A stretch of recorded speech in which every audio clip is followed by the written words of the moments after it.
Bonjour, bienvenue pour une nouvelle vidéo, cette fois-ci pour vous présenter la figurine de l'épouvantail, ou alors en anglais The Scarecrow, voilà, avec mon anglais déplorable. Figurine numéro 6 de la collection DC Batman Universe, les bustes, avec de chez Eagle Moss. Voilà, donc c'est une figurine que mon pote il a pris là, Chosiro, j'ai déjà fait des vidéos sur ces figurines, et voilà. J'en avais pris 6, donc 3 pour moi, 3 pour lui, 3 dont je vous ai fait les vidéos la dernière fois qui sont Wonder Woman, Bane et le Joker, issus des films de Nolan. Et là, lui, il avait préféré prendre des figurines issues des comics, donc avec l'épouvantail, le Bane des comics et la figurine de... Alors, si je me rappelle bien, c'était Killer Crow. Donc, je vous ferai la vidéo par la suite. Voilà, donc personnage que l'on voit justement un petit peu dans ce design-là, parce que là on a vraiment le design du comics. Ce design-là, on dirait plus le design qu'il avait dans les films de Nolan, c'est-à-dire qu'on le voit dans le premier et dans le deuxième, c'est-à-dire le Batman Begin et le Batman Dark Knight, où justement, il a une sorte de sac sur la tête et puis il jette de la vapeur ou une sorte de gaz dans la tête des gens de façon à les rendre fous. Voilà. Donc, comme d'habitude, avec cet achat, vous avez un petit fascicule. Donc là, le fascicule, bon, j'ai sorti du plastique parce que mon pote avait déjà ouvert les figurines. Il me les a passées en me demandant si j'avais envie de faire une vidéo, ce que je n'ai pas refusé. Donc voilà, donc vous avez la figurine du, de l'épouvantail. Donc le fascicule est en anglais. Alors après, je sais pas, comme ils n'ont pas sorti la collection en France chez le buraliste, bon, ils n'ont pas de traduction par rapport à ça. Donc après, on a toutes les explications un petit peu sur le personnage de l'épouvantail. Voilà, donc ne lisant pas très bien l'anglais, je ne vais pas pouvoir beaucoup vous aider. Voilà, Silver Age, Bronze Age. Donc après, on va avoir plusieurs types d'histoires différentes par rapport à cet épouvantail. Là, voilà, on a un petit design ici présent. Donc je sais pas de quel... à moins qu'il ait plusieurs designs dans le comics, c'est possible. Voilà, là on voit les anciens Batman, d'où étaient tirés les premiers films aussi, hein, dans le même design. Voilà. Donc un petit peu d'explication sur notre ami l'épouvantail. L'autobiographie de Bruce Wayne. Voilà.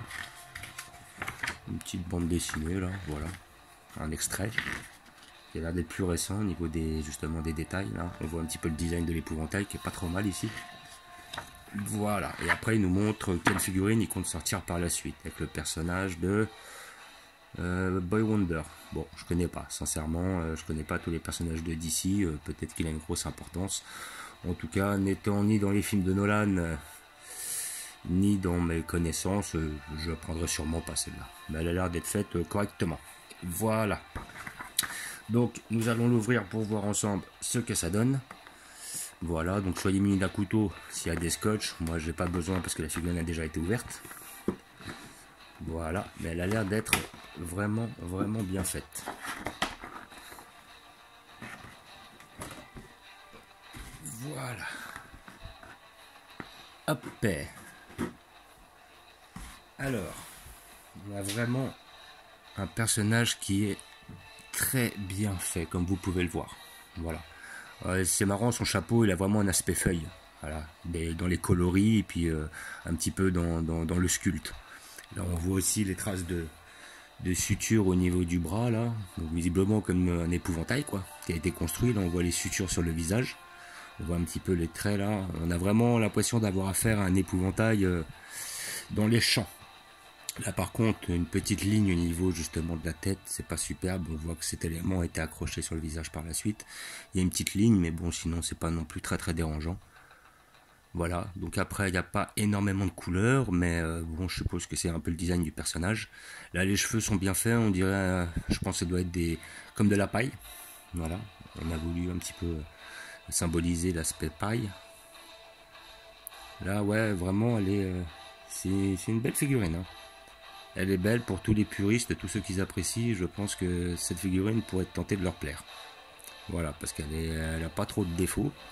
Bon, contrairement aux figurines que j'ai pris la dernière fois, comment dire, j'ai pas réellement grand chose à me référencer, voilà, pour faire une critique, hein, pour la simple bonne raison que c'est un personnage que je connais pas réellement.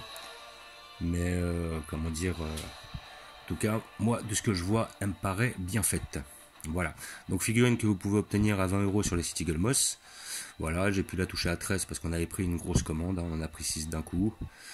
Au bout de 3, il y en avait une offerte, donc on en a pris 6, comme ça on en a eu 2 offertes. Et en plus, on n'avait pas les frais de port à payer, ce qui était très intéressant. Donc, je ne vais pas vous la montrer, enfin montrer où je vais la placer, pour la simple raison que c'est pas la mienne, donc je n'ai pas de place attitrée à cet effet. Voilà. Donc, comme d'habitude, n'hésitez pas à vous abonner. Je vous remercie d'avoir regardé. Je vous dis à bientôt. Ciao.